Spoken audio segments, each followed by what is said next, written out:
I married a guy I knew most of my life. We knew each other in high school and even went to prom together. But little did I know, I did not know him at all.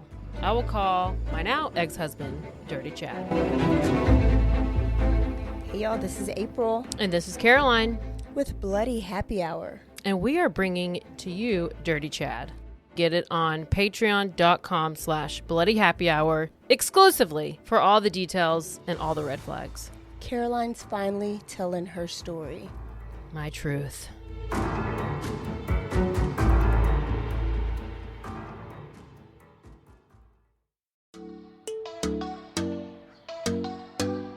Welcome to Purpose-Driven Sobriety.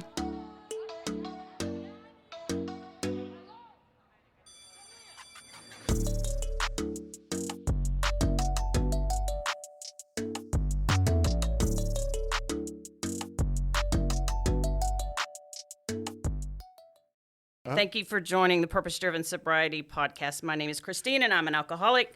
I want to thank Sally Payne for sponsoring this episode. Sally is a great friend to us in recovery. And Sally, I just appreciate your support so much. Finally, today as my guest, I have Mr. Pete Sousa. So thank you for coming here to talk to me. Oh, my pleasure. By the way, I'm Pete, an alcoholic. Hi, Pete. Yeah, I've known you for a minute. Mm-hmm. Yeah. Inside the rooms of recovery, Yeah. And I have admired you. See, this goes to show my selfishness and self-centeredness. I've admired you because you're a lot like me. Yeah. Yeah, right.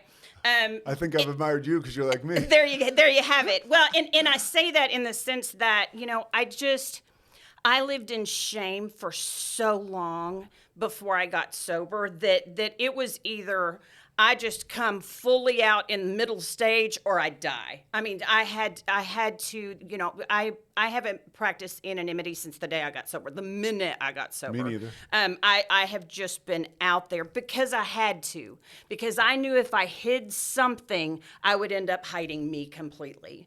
And so, I've been out there, and so I love that about you. Just because there's still such a stereotype when we talk about alcoholism and addiction and stuff, that seeing someone that's successful, that is articulate and well put together, and they've had this struggle, just gives that person hope. And and you run your own podcast, and you're vocal about recovery. And I just love you so much, but I've never heard your story. So just like with you, we just tell what it was like, what happened, and what we're like now. So I want to hear all the things about you, Pete Sousa.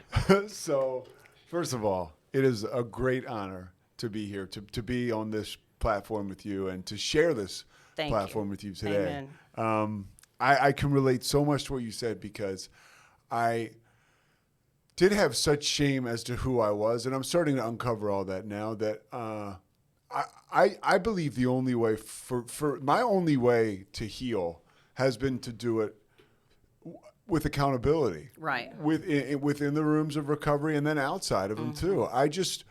There's something about going all in with. Yeah, I'm a sober person. Like if I'm having a conversation with you and there's an opportunity where that would come up. It's going to come up. Isn't it funny? Because I don't meet someone No. and go, okay, how can I tell them or how can I? But it's like almost natural now. It's who I am. Yeah, I love it. I love it. And I'm not ashamed of it. And there was Yes. a point in my life when I was having trouble getting sober, where I became so preoccupied and wrapped around the axle with, who am I going to tell? Mm-hmm. Who am I not going to tell? Mm-hmm. How am I never going to drink again? How am I not going to drink at my son's wedding? Which, by the way, I've never got married and I don't have a son. But but if you did, what would you do? That's the stuff that keeps us drunk, So I appreciate it. I was talking about a buddy of mine the other day who's having problems with he's just having problems in his family, and the mental wellness is a thing. And he is a sober guy, but, I thought to myself, and I shared it with him, like, I feel like the only way that this person in your life could get well is if they just embrace who they are. And, right. And I'm not a doctor, and I can't really tell them that, but maybe I'm out of line telling them that, but that is my experience, right? Like as it goes to sobriety, like I just had to really embrace it and love the aspect of being sober. And when I started to love that, like, you know, being an alcoholic and an addict wasn't all that bad. My story, like, as you like to give you some context, was, you know, there was nobody talked about drinking too much. My mom eventually did. My dad was an alcoholic. Oh, okay. Functional, like, as you would say, whatever that Right. is. I know, right? We always Yeah. cringe when we hear that I know. word. It's like, were you really? You do, because there's no such thing as a functional alcoholic. That's because bullshit. because what do your relationships look like? Right. You know what I What mean? is it? What does it look like between your ears? More importantly, Honestly, with you know. my dad, we never ended up knowing, because he always, you know, he provided, he worked hard. He loved me so much, and he really showed me a lot of grace. I mean, Right. he would get you right back in line. He was like iron fist approach, but he loved the heck out of me. But he was an alcoholic, you know. Right. So he was almost like this big toddler, you know, like his emotions would swing one way or the other, whether he was drinking or not. Right. And my mom certainly, I think, they got married in, I don't know, 1970, right? Which just like, my mom was an Italian woman from just right outside of Philadelphia. My dad, this guy from Connecticut, and they got together, and it was just like everybody would fall down drunk, I think, in their crowd, and that was the way it was. And Right. I think my mom, she wasn't like a heavy drinker, and I think at some point she was like, wait a minute, what have I got myself into? But she had her own issues, I think, at the time, of like self-worth and all that stuff. Right. That she was like, this is what it looks like to be in love, I guess. I don't know. And I think that, you know, she sort of came to by the time my brothers and I were younger, when crazy stuff used to happen with my So you dad. have two older brothers. Two older brothers. Two older brothers. And you were raised.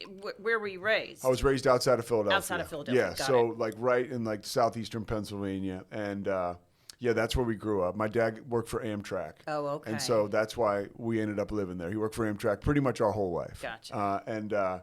Yeah, he would just like do like, there would be instances with my oldest brother, like where my dad would pick him up from a dance and would have been drinking. And then he would take, you know, my brother and, let's say, his date at the time home. And my brother's date would be like, your dad's drunk. And, you know, like, that's the kind of stuff. And it would get back Right. to my mom, and my dad would have, I'm sure, shame about that, but nobody would ever talk about it. Well, back then, yeah, you didn't. I mean, it No. wasn't anything. You didn't have to wear your seatbelt. You didn't. Yeah. I mean, there was such a different world. And part of it I romanticize about. It's almost like euphoric recall, like my dad driving around with my Uncle Marty, who I love the two of them, but they're both alcoholics. And my Uncle Marty, and they would just drive around with Budweiser cans, like Right. wide open, and they'd already be drunk when they got in the car. Nuts. And it was just like the way it was, you know? man. I remember my dad and my Uncle Marty were working on something at my neighbor, Mr. Schnebley's house, and they were loaded. It's like 4 p.m. And my Uncle Marty has a hammer, and he just bashes my dad's hand. And it's just one of those things, like, they laughed about forever, but it was like, you look back now and you're like, you guys were wasted. That was wrong. Yeah, playing with heavy machinery. So I knew I had this thing early on because my mom would tell me. Really? She would just be like, and also too, I was, and I don't sit here like, I'm not one to talk about like people and the medicine they take or what they're prescribed. But for me, I got prescribed like Adderall or Ritalin when I was a kid. And I can remember taking it, Christine, and I was like, wow, I was like in 3rd grade, and I was like, man, this works. Like, Really? feeling like I was on point, like my circle had been rounded out, and then I could. Well, but that's what that medicine is supposed to do. Yeah. That's a But- great point. No, that's a great point. But for me, it was more. But for me, it was more, and that's There's true. always a but in our There is a story. but. Well, and there is a but with a lot of drugs. Like, Yeah, there is. Like, that's okay. Yeah, it did serve a purpose, I guess, and it did make me feel more in tune. But it also made me feel like I was finally able to operate with everybody else. Like, okay, there was something wrong with me, and now I took something, and now And there's it's made nothing me wrong better. with me. Right. Yeah. Oh, I can see how that could start early programming. There. Really? Yeah. Exactly. Yep. Yeah. Well, or enforced programming, which was already naturally genetically installed, just kind of activate it. Exactly, Yeah. and that's what I believe. I believe that it was already installed, and something like that activates it. And then I remember too when I was in, and you've probably heard me say this in meetings, but when I was in 8th grade, I was I would go to the dances, and I was so scared to talk to girls. And when I was in 9th grade, we started to drink, and I couldn't wait to get there. Oh, you know? wow. And it was like, I have this finally. Right. I have this thing. Ease and comfort with being with other people. That was my, I mean, and I grew up Catholic, going to church, great relationship with, people in the church. But my first spiritual experience was drinking, 6 or 7 Miller Lights with my friends at a park in King of Prussia, Pennsylvania, and being like, wow. Oof, I can't believe this. And the I'm first, finally myself. I'm finally comfortable. and you know what I was doing? I started lying about stuff. When I was drinking, like right away, I'm telling tall tales, and Trying to keep up with them. yes. Yep. Mm-hmm. And so throughout high school, I was always around the alcohol. And you notice, I've heard somebody tell their story once, when I started to drink on like weekends, and then all of a sudden it became my focal point of the entire middle of the week. Where are we going to drink next weekend? Like planning. Whose house, who's going to get the beer. I was so obsessed And there with was this. almost an ease and comfort found by even the planning of it. Yeah. Kind of like when a doctor starts writing that script, and all of a sudden you feel actually a little bit better just by them writing it out. It's strange how that works. That's a great example of how really screwed up the programming is. Right. You mentioned the programming like that. Yeah, that makes you feel good. You haven't taken anything or anything, your but shoulders start to drop, and I get it. And so the planning was a big part of the addiction. And I think I was an athlete in high school, and I was. I loved just sports. I just love sports, and I love playing sports. That was my first love, like a natural love. And there was a little bit of substance to this, but coming home from church, we would get Dunkin' Donuts, and I would sit in front of the television, probably in like 6th grade, with like the Philadelphia Inquirer, with all the football games and all like the notes on the games and the betting lines, and I would put on NFL Today with Brent Musburger and Jimmy the Greek, and that was one of my first highs. Like, this is the best ever. Like, I got sports, I have Dunkin' Donuts, I have this. What else? This TV. It was a great, little kid. That's It was the awesome. greatest. But once I started to drink, all that stuff. I still love sports and paid attention to it, but I had a brand new passion. Took that seat. Yeah. And it was alcohol, and ego came with that. I really think my ego was taken into. I really didn't. I don't know what I was before I started to drink, but once I started to drink, I thought I was something important, or I had to keep up this. Whatever. Now, was your dad still drinking during that time? Oh yeah, he stopped drinking. But the thing about my dad is he was so dry when he would stop drinking. He stopped drinking for like a year, but I couldn't tell because he was still a nut. Yeah. He was still, nothing changed. Right. And then my mom always says that our friend, Mr. Pulliam, Dr. Pulliam, he was a dentist, said to my dad, you were a lot more fun when you were drinking. And then my dad just started to drink again. Because my dad was like a fun guy amongst like crowds. And you get a dry drunk, and you're most of the time, at least in that situation, you're like, please. have a drink. Just please have a drink. Yes. So you can be more tolerable. 100%. So Man. 100%. So yeah, he drinks. Both my brothers were drinking all the time, and I knew once I got into high school, like that I was like, something's wrong with me, but I don't care, or not even something's wrong with me, just like. In the back of my mind, I thought I like this way too much. Right. So but it was, I don't know why anybody wouldn't do it. I was able to talk to girls, which was a huge part of my drinking. I was always insecure and scared to talk to females. Looking back, like I never had any sisters. I just had my mom who would like dote on me. Right. I didn't have any friends that were girls or any interaction with women until I finally started to establish some friends in high school. But I just didn't know how to talk to the opposite sex. It was like a whole it was like aliens have come down to earth, and now you have to communicate with them. And it was more just fear. Right, sure. So alcohol was a huge part of that. It was a huge part of the courage I would get up to talk to girls. So but I had my first big time consequence. I started to evolve into like, an athlete. I never was as good as I wanted to be, but good enough where I got a scholarship to play football at the University of Richmond. Oh, amazing. Yeah, well, it was awesome. So I get this scholarship, and I go to play in this all-star game in the city of Philadelphia, like the spring of my senior year. And this doctor is like, because they wanted to clear you, just give you a physical, Sure. And this doctor's like, hey, like, something's wrong. Your heart is beating funny. Like, let's get it checked out before we can clear you to play in this game. This is spring of 1995, almost summer, my senior year. And I go to a cardiologist, and he looks at it. He's like, you have cardiomyopathy. It's viral cardiomyopathy. Like, you probably won't ever play football again. Oh, my goodness. Yeah. He said it could have been caused two ways. It could have been caused by, you could have had a virus that went through your body, and when the virus went away, it had hung around for so long. Really, your body is so used to fighting the virus. When it goes away, your body will attack your organs, right? Like, oh, wow. That's nuts. Or you can get it from alcohol and drugs. Oh. Yeah. And I remember this is my first real hardcore alcoholic moment at 18 years old. I was like, okay, it had to be the virus. Damn that virus. Yeah, right? Like, yes. I was right away. And I'm sure a cardiologist could be listening to this and think, well, there's maybe I'm not putting it exactly right, but that sure is how I heard it. Right. And there was no way anybody was going to get between me and this liquid, alcohol. This alcohol, it was everything to me. And during my senior year, I had started to, my mom, I mentioned, was not an addict. So I got into her medicine cabinet. Oh my God, it was like hitting gold for somebody who likes to change the way they feel. She had all the prescriptions she hadn't finished were just sitting there. You know, all those things from surgeries, from going to the dentist.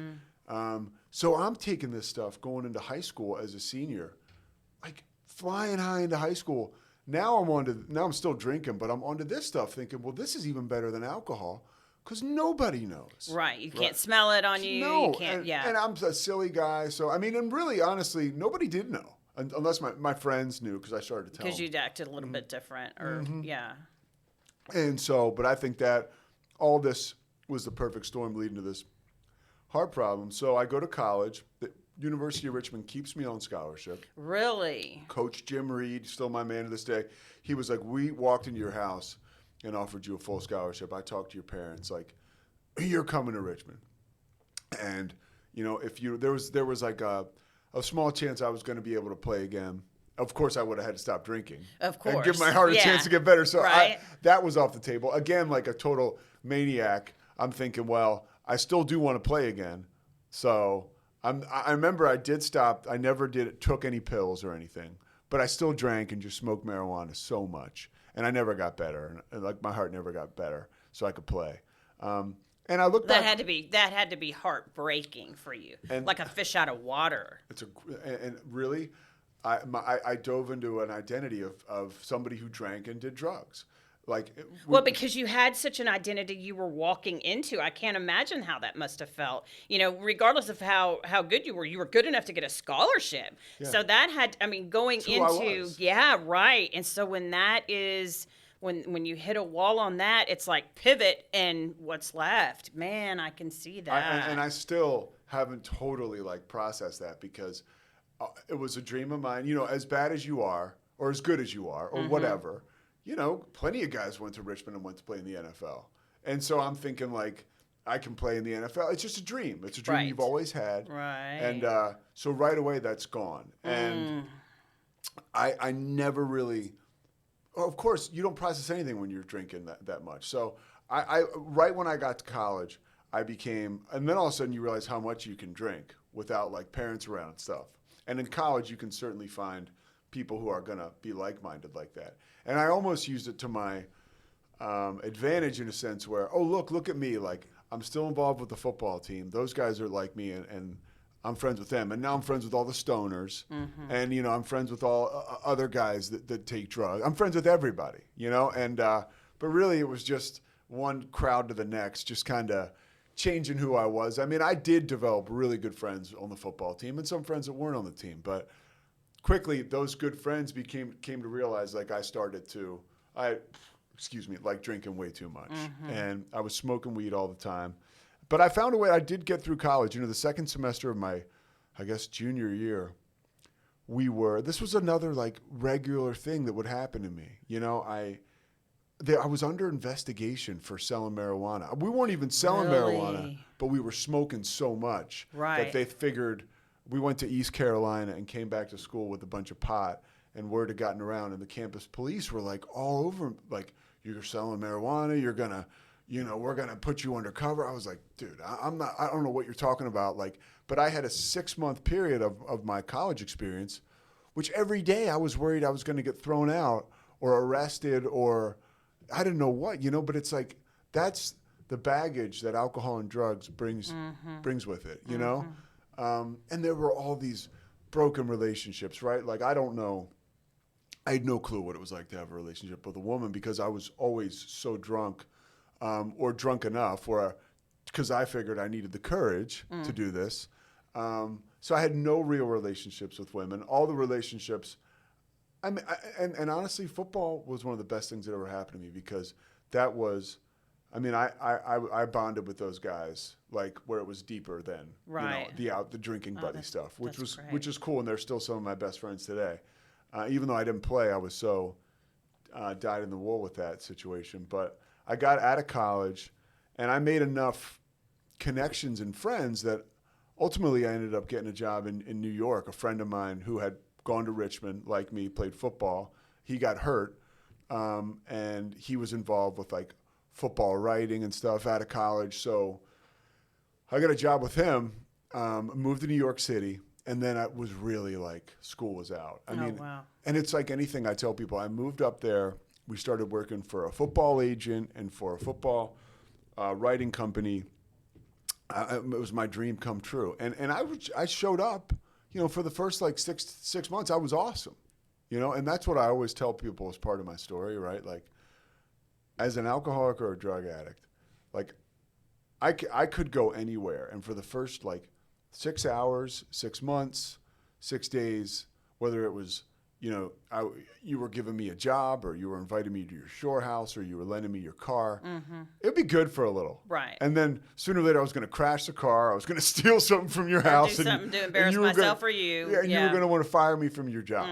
That was, I always, just the alcoholic was going to show up at some point in its real ugly form, and that's what happened with this job.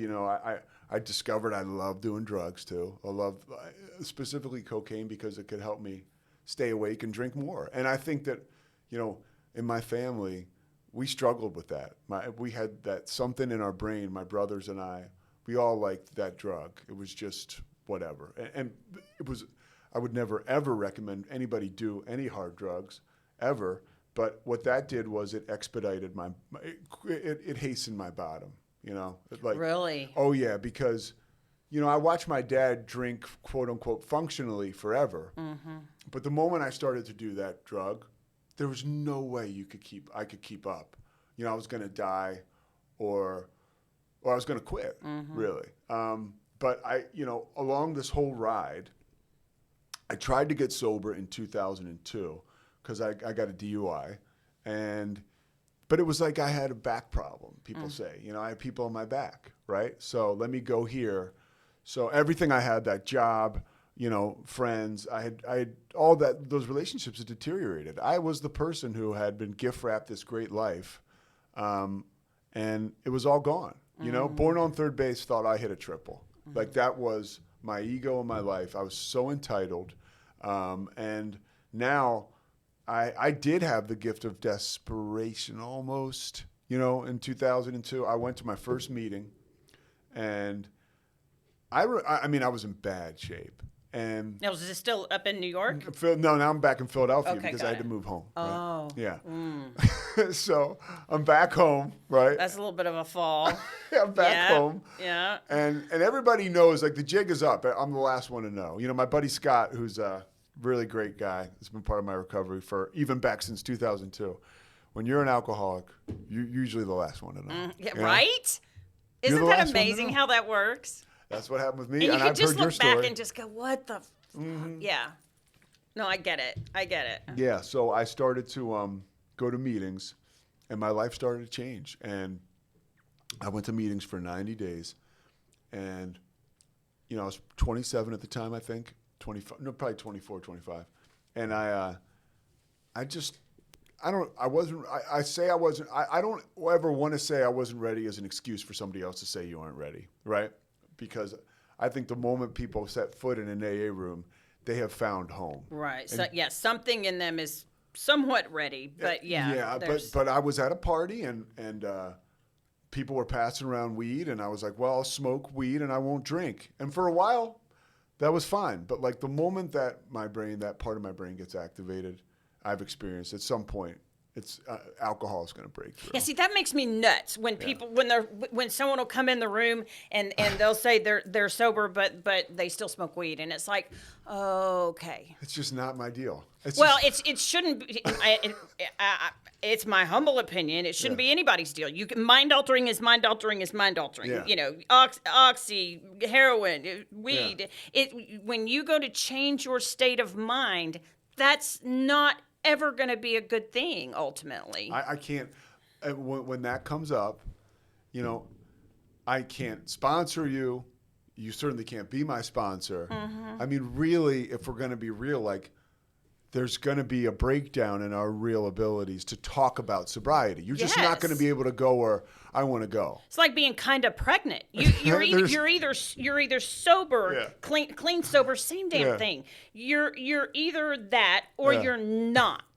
Yeah, and I've been lucky enough that I'm surrounded by people like you, which are like, you know, I talk to a guy every morning, my buddy Murph, and, you know, you could say we're sort of hardcore alcoholics, and I'm less vocal about that side of it than he is, but he's like, dude, like we talk about what you're talking about. He's like, you're not fucking sober. No, like that's it. You're just not. Over. That's right. Yeah. So and you're right. If someone were to ask me to sponsor them and they're in that type of behavior, no, because you're right. I can't be real with you. No, I mean, because I never know if you're going to be in your proper mind or not. Well, yeah, like if I go over your house in the middle of the day That's and enabling. you're smoking weed or something, it's like, that's just not in my program. Like, as a sober person, I don't want to go.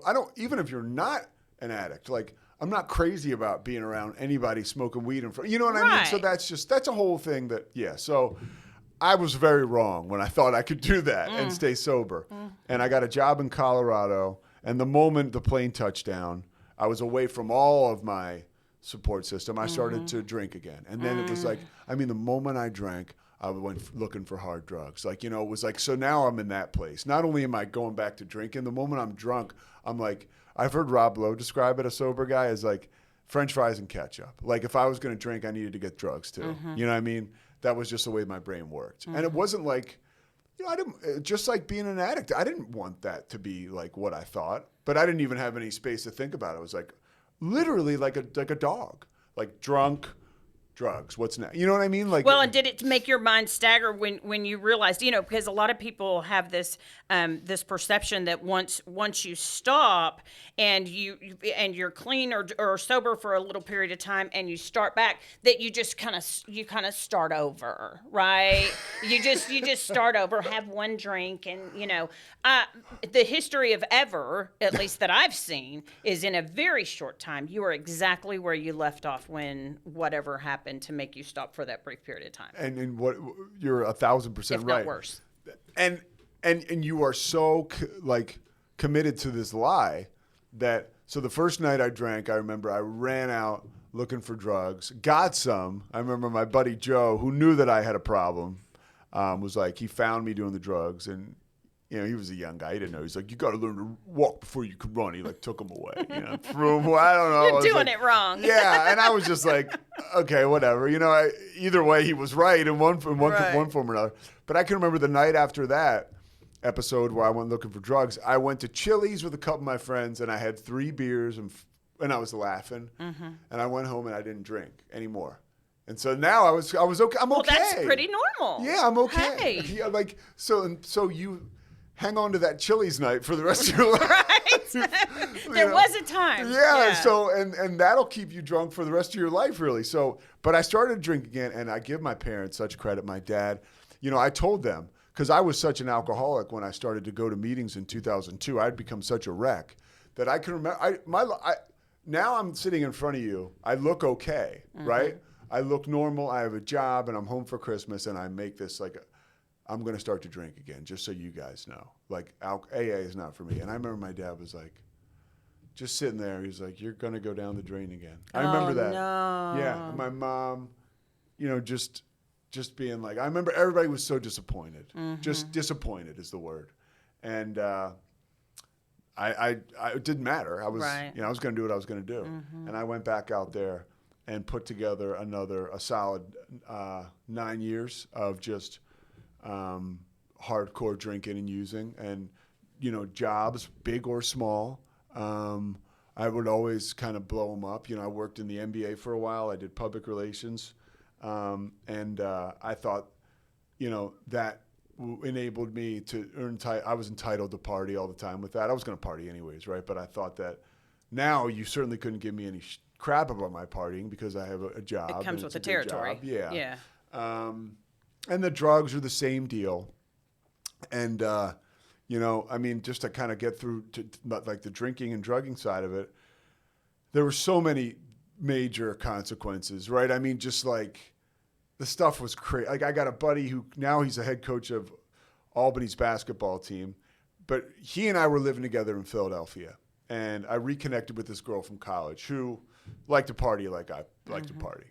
And wonderful woman. We really connected, and she's not even an addict. She was just kind of going through a phase. But we start to party. She moves in. This is like typical alcoholic behavior.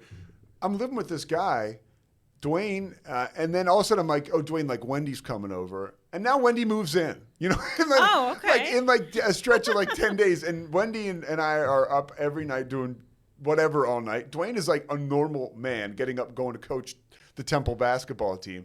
And he's like, what in the world do I have here? And that was like, there was a million stories like that. And I finally get to the end of my rope, and I lose every job I had. It's 2011. It's the fall, and I'm trying to go to AA again, right? Like Still in Colorado? no, now I'm back. So I went from Colorado. I bounced all over the place. Wherever you go, there you are. Yes. Yeah. I went from literally, I went from Colorado to Charlotte to Philadelphia, working professionally, then back to Charlotte, and then ended up back in Philly at rock bottom again. Right. That was my parents' house was always Based. Yeah. I mean, and that is entitlement too. I mean, I should have been homeless, and I kind of was. In a sense, like I would go couch surf and stuff, and it was just pathetic. So I was like, I'm going to go to meetings. And this is where the story gets awesome. Well, not quite yet. I'm going to meetings, but I can't stop drinking. So I'm just lying to people, right? I'm going to a meeting at 7 a.m. in the morning. I'm drunk by 10 a.m. Or if I'm at a meeting at 5, I'm probably already drunk or taking something. Finally, the magic happens when I asked this guy, Matt, to be my temporary sponsor. Because I just can't stop drinking, and I need to tell people I have a sponsor anyways. So Matt is like, all right, I'll be your sponsor. And I'm in Philadelphia. He said, I'll pick you up tonight and we'll go to a meeting. I'm like, okay. He picked me up. He's like, we're not going to go to a meeting. We're going to go to dinner. And I remember thinking like, ugh, I have to now I'm sitting across from you. Right. Right. And if I was drunk or on drugs, you'd probably pick it up, especially if the topic of our dinner was around drinking and drugs. So now I'm like, I'm drunk, I'm taking some drugs, and I got to sit across from this guy. And he's telling me his story. He's just telling me his story, and he's like, he gets done, and he'd only been sober for a year. And he's like, you should go to rehab. And I remember thinking like, okay. Like, really? It was like, now, you can't see it, but Christine and I are sitting next to a window here at the Rogue Media Studios at the Alco building. And it was like the window opened up. God opened up the window, the last window for me, just a tiny bit. And I just rolled through and fell on the other side. And that moment changed my entire life. Now I went home. I told my parents, who I'm living with in my early 30s, hands on my hips, like, I've got an idea. I need to go to rehab. And they're like, thank God, dude. Wow. So of course, in true alcoholic fashion, I'm like, but give me a week, And of course, I got to get ready. Yeah. So Get my affairs in order. I had no affairs. Yeah, no, right? My affairs in order is my favorite line of all time. I I'm know. happy you I said did that. the same one. I have Yeah, to get my same line. affairs in order. Yeah. So I left a message on my voicemail. I had no job, nothing going. And I said that I was out of the country on assignment for a month. When I went to rehab, so people would, not think I was Have in no rehab. idea. Yep. Yeah, everybody knew. So I go to rehab, and everything changed for me. And again, I'm not I've seen AA work for people right away. You know, you go to meetings. I mean, my brother Kevin, my brother Michael, my friend Murph. I get to tell you people in my life. My brother Kevin just passed away, and we'll talk about that. But he was a guy who went to meetings and got it.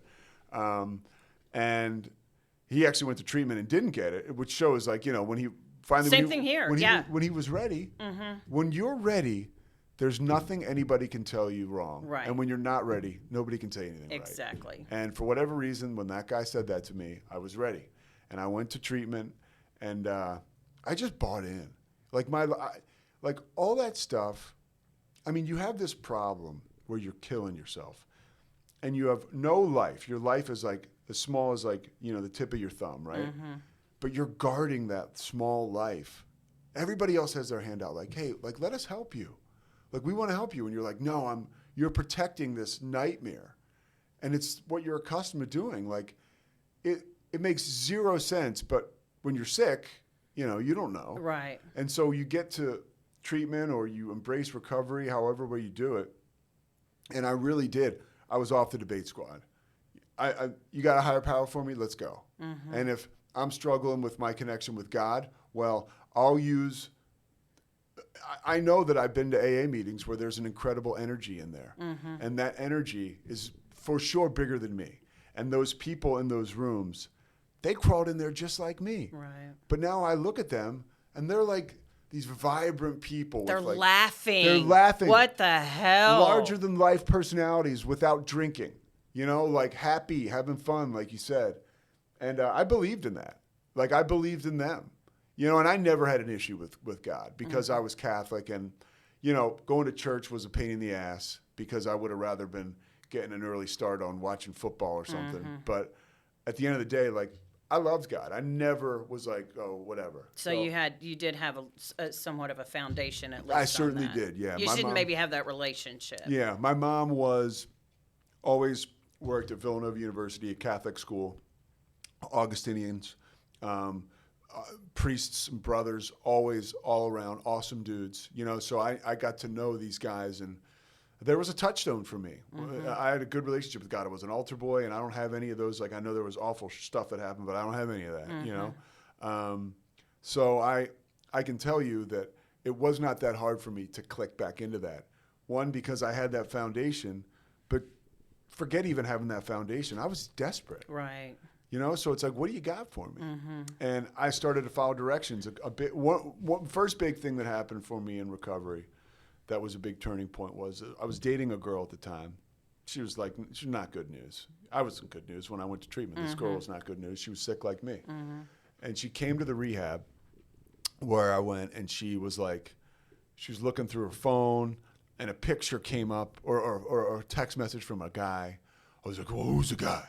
Let me see the phone. You know, I'm 14 days sober, and now I'm retreating back into the guy I was before I came in. And I remember I'm sitting in a chapel at the place I went to rehab, Karen, great place, and very like spiritually faith-based, but it's, you know, if you need to get sober, go there. And I just remember thinking, like, probably asking God for strength, and then being like, hey, saying to her, like, I'd like you to leave. This isn't like. Wow. And wouldn't you believe, like, she got up and she left. I mean, it was a bit of like a thing for a second. I remember I was talking to my buddy Chris. He's like, is your girlfriend, does she have the dark hair? I was like, yeah. He's like, she's coming back up this hill. I was like, oh my gosh. Wow. But she left, and I was my first experience with an esteemable act. Doing the right thing in the moment. For you. Yeah. And it felt awesome. Wow. Every time before that, I had always had to drink or take something or do something. For as far back as I could remember. If there was a guy who I knew I had to fight, I was going to get drunk first before I was going to try to kick his ass. If there was a girl that I wanted to date, I was going to get drunk first before I could take her out. Right. I mean, that was the story of my life. So, and it was all, you're just driven by 100 forms of fear. And so I got finished treatment, like my 30 days were up, and another one of my first, like, walking through a huge door with God was they told me I needed to go somewhere else. Like, you're not ready to go home, dude. Like, you don't have a job. You know, you really don't have a place to live. You have no money. Like, there's a recovery house you should go to that we can set you up in. And I was like, okay, I'll go. Like, I fought it for a little bit, and then I was like, all right, I'll go. So now all of a sudden, well, you're a grown man, right, when you're 18. But I'm now 33 or 32, and I'm living in this halfway house with, like, it might as well have been 50 other guys. It was probably 10, but it seemed like guys were, I opened up my top drawer in my room that I shared with 2 other dudes when I got there, and there was a dried out bowl of SpaghettiOs in the top drawer. Wow. I remember thinking, shit, no. man. This is where I've landed. Did it feel like punishment? No, it felt like part of the process. Okay. It truly did, because Okay. at that point I had bought into like recovery, and I wanted to be sober. So it felt like this was. You're willing to do what was I was suggested. willing to go to any lengths. Gotcha. The first night I kind of pitched a fit where I tried to get out of there. Like, I remember I'm trying to go to bed, and this guy pops up and he starts smoking cigarettes in the room, like almost smoking in his sleep. Mm-hmm. And the guy below me is snoring like a chainsaw. And I remember being like, I don't know about this. You're at rehab. You're in a nice room with like everything. And you're sober, Yes. which means every nerve in your body has been frayed. Yes, and you're not. You're exactly. You're like a live wire. Not your complete best self, but you're sober. Yes, and so I was like, I got to get out of here. We couldn't use the internet or computers, but there was a work resource center we could go to in the town of Bel Air, Maryland, where we were outside of Baltimore. So I was like using this resource center to send out emails to whatever, like you're not supposed to do. And I remember the subject heading on my Hotmail at the time was, I got to get out of here. And it was an email to my brother, like a Hail Mary, like, you got to get me out of here. And this woman was like, break me out. This woman was like, you had to be looking for a job. And they're like, excuse me, sir, you're going to have to leave. I was like, okay. Because, she saw that I was ready to get personal email. Busted. So that was a moment where, I probably another turning point. I ended up, another big moment for me in that halfway house was like, you had to get a job to live there, Christine. Like, they were going to kick you out unless you got a job. And everybody's working at like McDonald's or Starbucks. I remember one guy had a job at the mall at Hollister. Mm-hmm. And you would have thought he was like the host of The Tonight Show. It was like the greatest job ever. Marwan works at Hollister. Like, oh my God. So I went to Hollister. I couldn't get the job there. I couldn't get a job at Dick's Sports. I couldn't get a job. There was a job I tried to get. There was a guy that looked like the Statue of Liberty. He dressed up like the Statue of Liberty on the side of the road. This place called Liberty Tax. Taxes, yep. And I was like, hey, can I get a job there? And this guy was like, no, like, we got it. We're good. We got guys. And I was like, okay. I remember I was leaving. It was like 40 degrees in Maryland in January. He's like, you can come back in a week. He's like, they usually quit, the Statue of Liberty guys.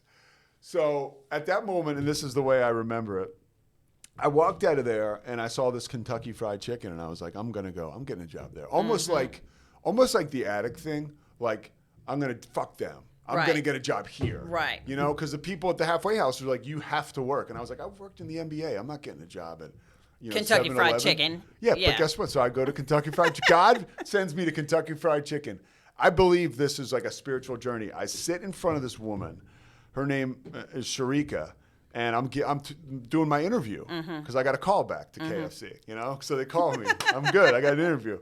So Sharika's like, why are you in town? Why do you live here? And I told her some bullshit like, I'm here for family. And she gave me the job.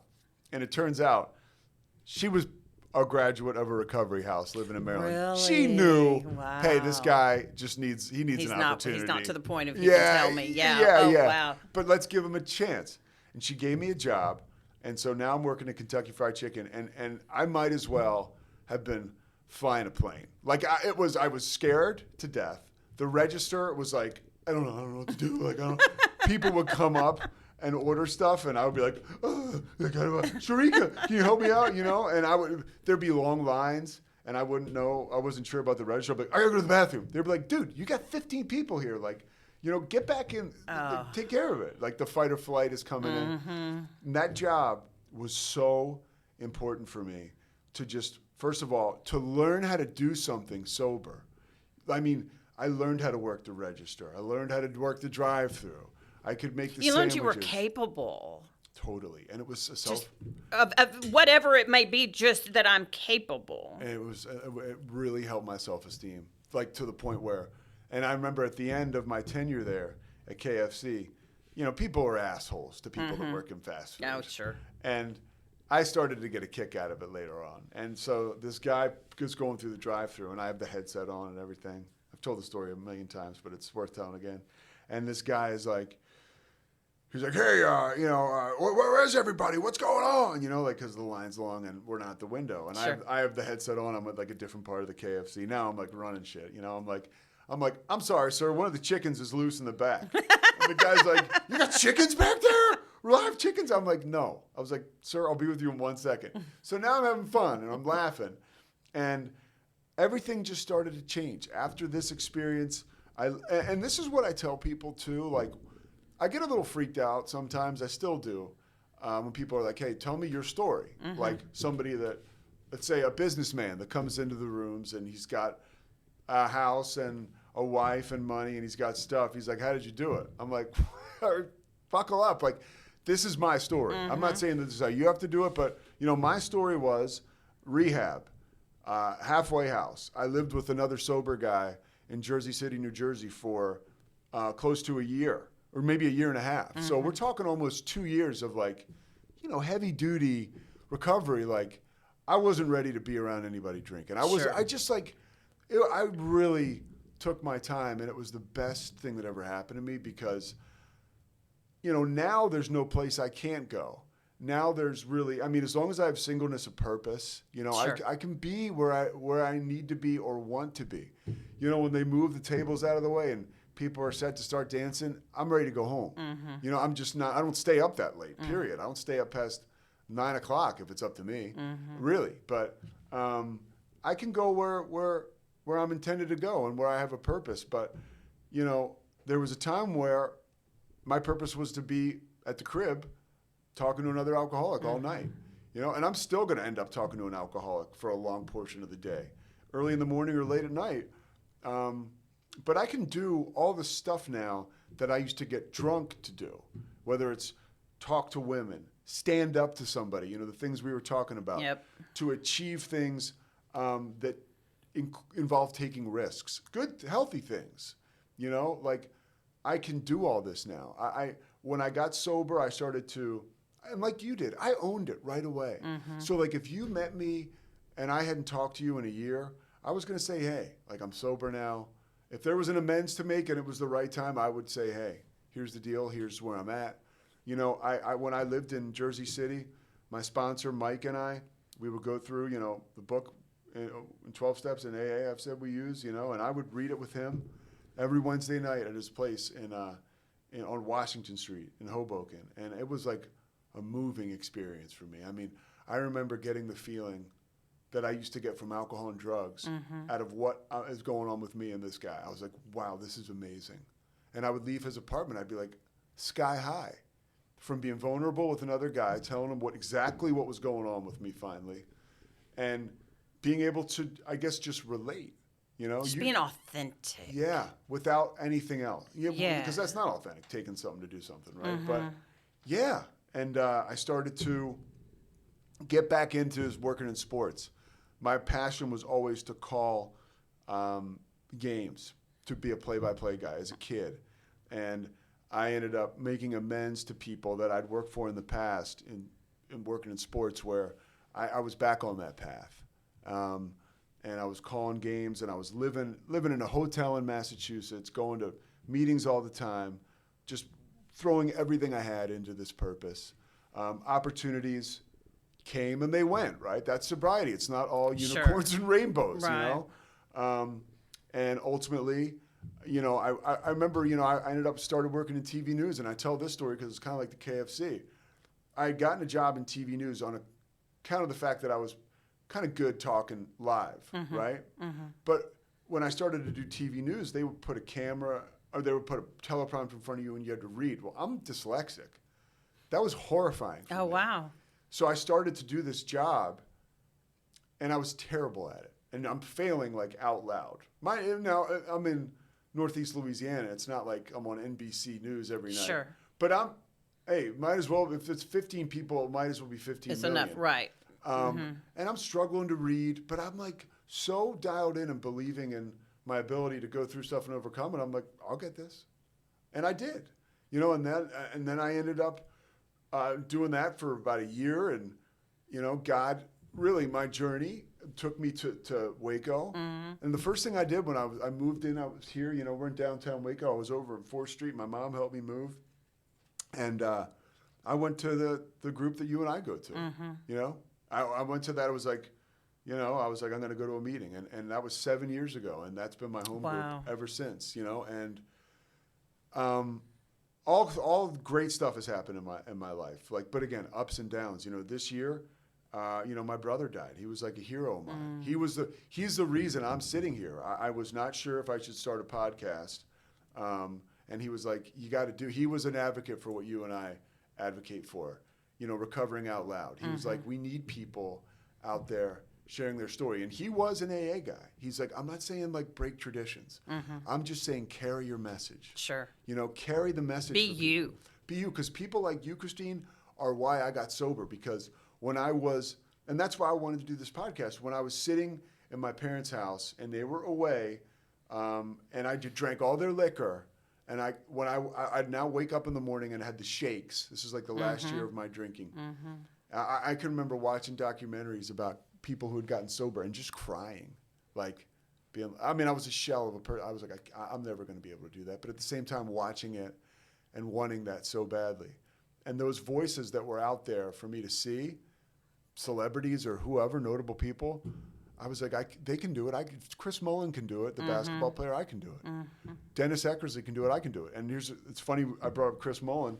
I was 2 years sober. I was getting back into my career, which was, you know, now I'm doing broadcasting, but I'm working in pro basketball. And I was at the NBA Summer League in Las Vegas. I've been there for like 2 weeks. And I got to like 2 meetings, and I was like this, you know, got clenched fists. And so I'm interviewing this guy, Chris Mullin, who's an NBA Hall of Famer, but I knew he was sober. He was out there with the sobriety. He's been sober for many years. And the interview was over, and then I just said like, hey man, I'm a year and a half sober. Like I was like, I'm kind of struggling.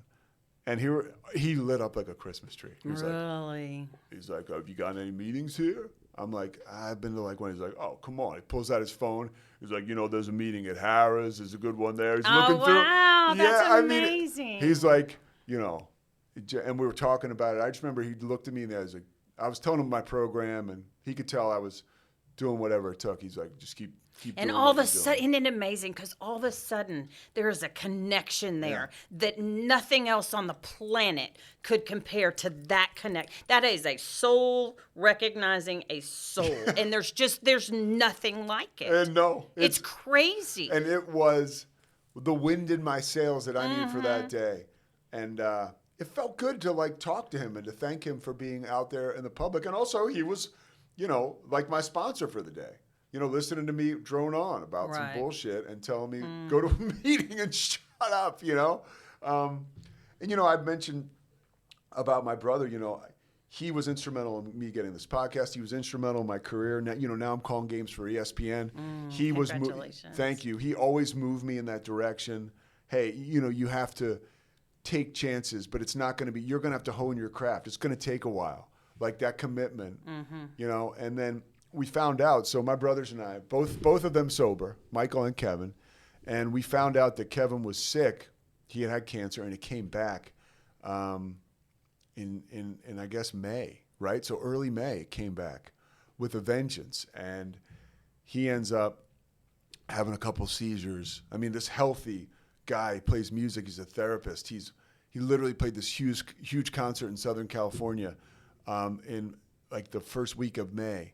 And now it's May 21st, and he's in the hospital, and they're like, the melanoma is all over his brain. Oh, no. It's a Wednesday, so it's a Wednesday, but I'll take you back. It's a Wednesday morning, and we were planning on going out there to fly there to be with him because we knew it was crunch time. We didn't know it was the end of the line. We knew it was crunch time, and but we thought he could beat it. There was a chance there was different treatment they could do to try to zap it out with radiation, and my brother Mike called me on Wednesday morning. He's like, I don't even know how to tell you. He's like, because we always fuck around. He's like, I almost feel like you're going to think I'm joking, but I'm not. He's like, Kevin's going to die. Like, and he's going to die like today or tomorrow. Really? The first, I mean, I went home. I was in a daze. I started to feel this like underlying just like pain and tension. But the first place I went was to our meeting at noon. And, I shared about it because I'd seen people go before me and do that. My father, when he died, the first place I met was our meeting. At that point, we were still at the church. We were meeting in that room. It was COVID. Yeah. And that's what you do. And it doesn't mean you go to a meeting and all your anguish or pain vanishes, but it certainly. You're reminded you're not alone. Yes. Yeah. Yeah. The other day I went up to a meeting and you were there. I was going through all this bullshit for work. And I felt like, whatever, I'm not being seen and then I went into the room with you guys and I was like, I'm just an alcoholic, and my primary purpose is to carry the message, right? And to help people. That's why I'm able to talk to you like this with such comfort because just like anything else, I've done it before, and meetings and recovery has helped me.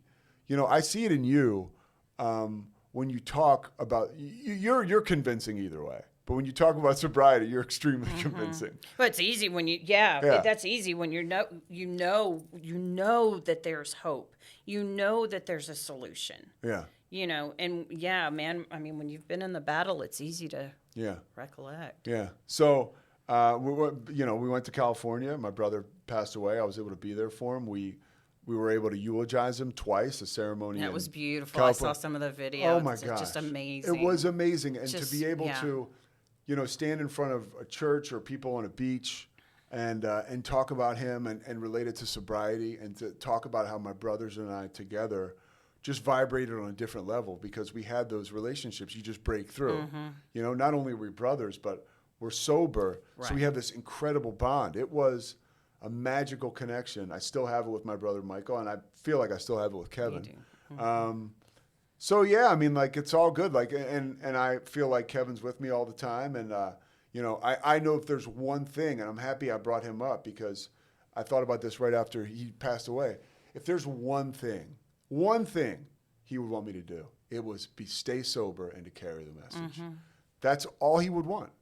That's all he would want. If to him, I had become a resounding success. When he realized that I had a pretty good program and that I was not full of shit anymore, and, he was like, I was in with him, I was like, I had VIP connection. access. Yeah. Brothers aside, that soul-to-soul connection. And, so I don't know. I love you. I love being able to be here with you. Every time I see you, I think we have a mutual admiration for each other. Absolutely. Yeah. Absolutely. Yeah.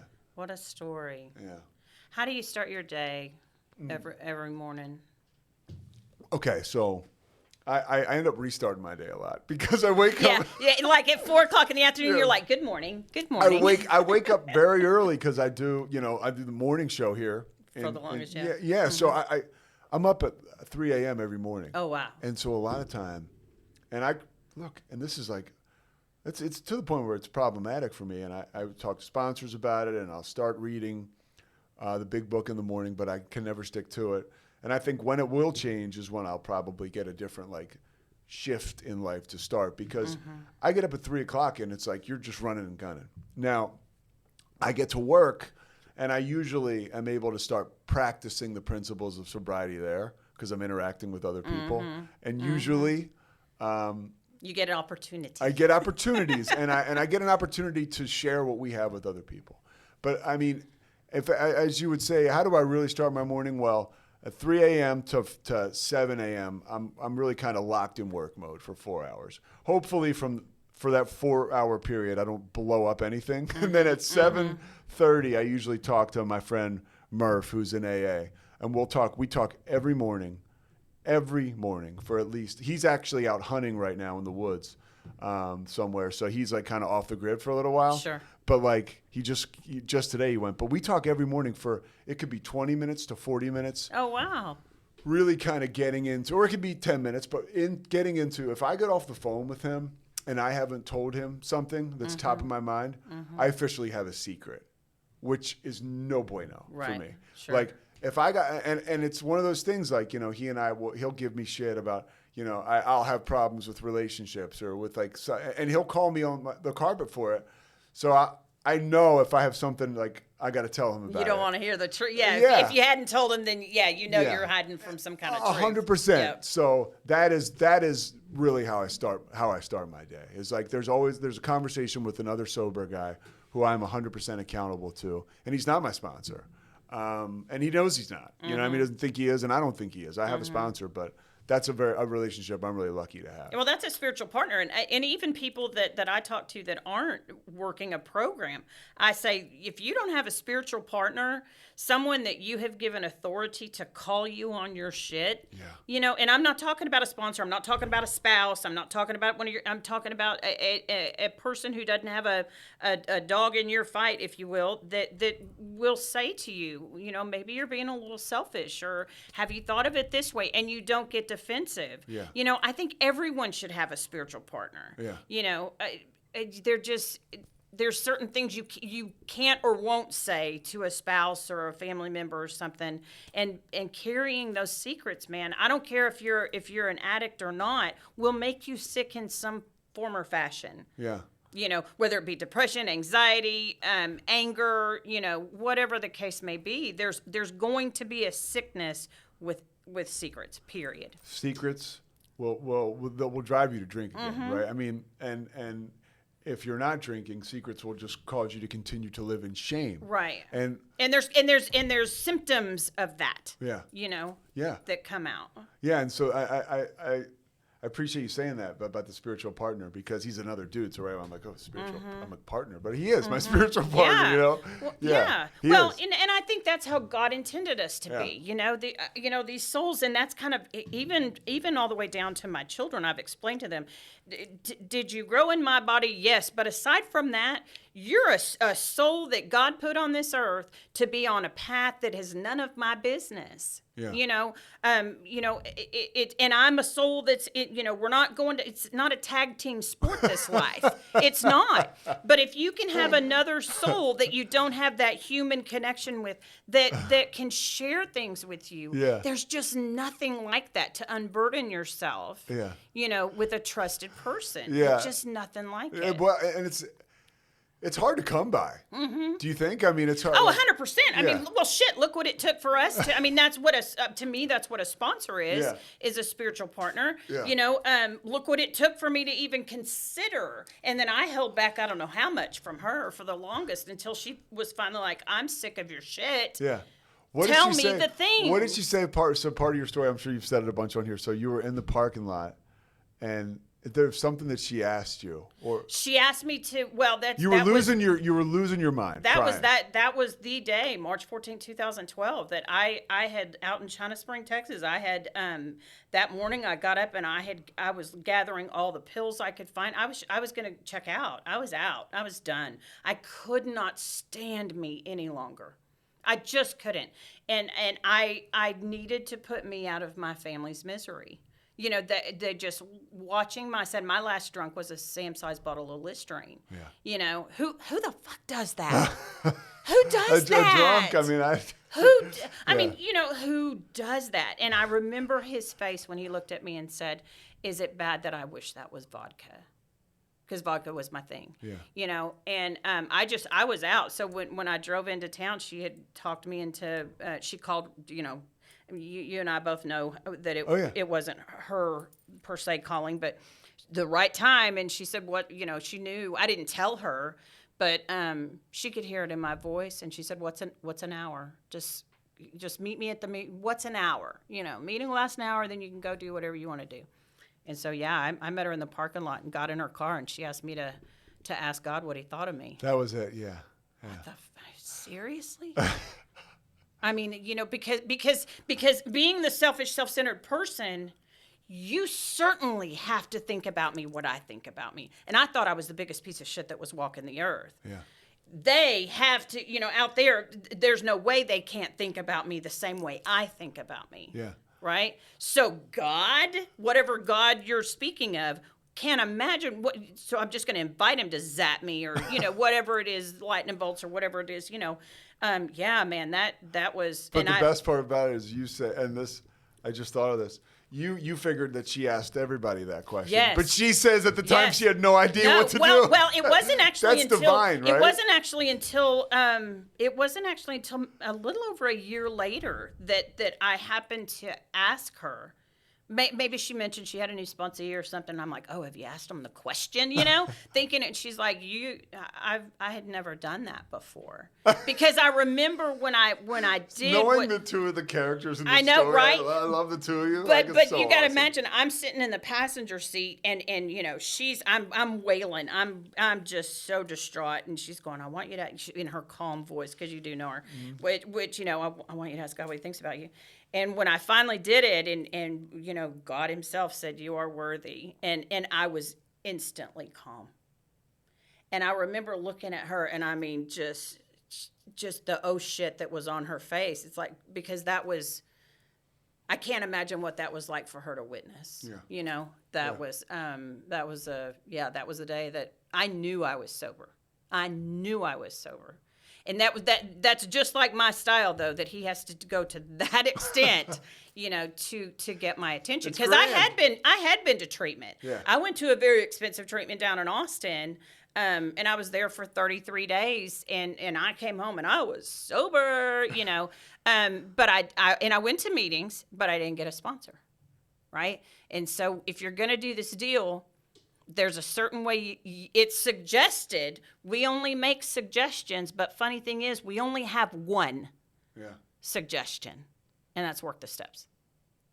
Only one suggestion. Which changed your life. Yeah, and it wasn't, and shortly after, I didn't get a sponsor, and within 6 months, I'm drinking Listerine. Passing out, going into seizures, and I hadn't had enough. Right. And I thought I didn't know at the time the difference between sobriety and recovery. I had no clue the major difference. I don't want to be sober. I want to be in recovery. Yeah. Right? Yeah. Because alcohol was my solution. You take my solution away, I want to eat a bullet. Yeah. Right? Recovery is where it's at. And if you just want to shove it down people's throats when you're, it's like, don't you know? No, shit. I'm the one that was out in China Spring, Texas drinking Listerine. I didn't know. Yeah. It just, the whole it takes what it takes. And damn, it's just, if people knew, and going through the steps, thinking that I had this, that my sponsor, when I told her certain things, that she'd run screaming for the cops, or a loony bin to come put a funny jacket on me or something. But to see that the boogeyman was nothing as big as what I'd made it. Yeah. Nothing. For me to say something to her and just kind of grab onto the table, and she goes, "Oh, girl. that ain't nothing." And and you're just going, oh, you suck worse than me. Yeah, and these people who look like somebody who you would want to look like, and you think that they're perfect and put together, so they could never be where they could have never been as bad. But talk it's about that terminal, selfish and self. terminal uniqueness, Yes, and that will which is kill you. Bullshit. Yeah, it's so bullshit. Yeah, and I still have it. 11 and a half years later, I still have it. Yeah, me too. Yeah. But that's why it's a daily. That's why you practice this program. Like you don't, like you said, and like I said, like you can't just drop in to recovery and think you're going to get it. Like every day you wake up, you have to practice it. And you ask me what I do every morning. It looks different for different people. But if you don't practice this way of life in one way or another, hopefully more ways than one every day, you will drink again. That's my experience. That's exactly right. You will drink again. 100% of the time, 100% of the time, you ask someone who has relapsed, what happened? This person is not going to say, I was going to meetings, I was meeting with my sponsor, and I was reading a literature. Never in the history of ever. Yeah. And I'm not someone who says that, AA is the only way to get sober. What I can tell you is there's not a single human being that I have met that has followed this path of recovery that gets to do this every single day that is relapsed. Not one. Yeah. Well, and it goes back to, we heard it in our group the other day. Somebody was saying it like, he was asking a guy who relapsed, like, well, are you meeting with your sponsor? He's like, no. Are you working the steps? No. You going to meetings? No. Are you been praying? No. He's like, well, what the hell did you relapse from? Yeah. There's nothing to like Yeah. you were just waiting to drink, and then you're surprised. It gets me when someone relapses and they'll go, I just don't know what happened. yeah. Let me help you. let me help you understand. Yeah. Yeah. But it is. And it's so funny how later on in recovery it's like I can see something and I'm like, why don't you see it? But God has a way, the program has a way of reminding me, but for the grace of God, there I am. Yes. Uh-huh. There I am. So you give the grace that you needed, back when you were in that position, and that whatever the plan is, you just be there to try to help pick up the pieces or be of service wherever you can. And that keeps the ball rolling for us. Mm-hmm. Yeah. Mm-hmm. Amen. Thank you for being here. Honestly, I just love you to pieces. And I love you to pieces right back, and it was really like a privilege. I come here and we share time together, but you've helped me. Like, that's what this is about. Mm-hmm. Like, honestly, I was looking forward to doing this. Sometimes you do something where it'll involve sobriety. You're like, oh, okay, I got to drag my ass there. And then it works. But I was looking forward to this the whole time. But then now I feel like, I got to do something at noon and I'm skywalking. So That's it's amazing. perfect. Tell the people about your podcast. My podcast is The Payoff with Pete. And it's just like Christine's. That's amazing. See, carrying the message. Yeah, man. we carry the message. And, the reason for it was because, and it's kind of what my brother and I talked about, not everybody is ready to go full bore with this thing. And my experience was watching documentaries about guys who got sober, or I read this book called Moments of Clarity, and it was a bunch of different celebrities who had gotten sober. It was like Jamie Lee Curtis had a chapter, Alec Baldwin had a chapter, Lou Gossett Jr. had a chapter. Oh, wow. Like, it was so cool. And they all talked about how they got sober and their moments of clarity. And I remember reading that and being like, huh. So I want to give people the opportunity to drop in and just hear how other people got this. Mm-hmm. You don't have to go to rehab, or you if you're listening to it, you should probably go to a meeting. But if that's all you can muster, then that's a seed that's going to be planted for you that day. Right. So that's what it's all about. So, The Payoff with Pete, Rogue Media Network. That's awesome. Yeah. Uh-huh. That's awesome. I love you. Yeah, I love you Thank too. you. Yeah, thank you. Thank you for listening to the Purpose Driven Sobriety Podcast. Thanks for listening to Purpose Driven Sobriety. Keep coming back.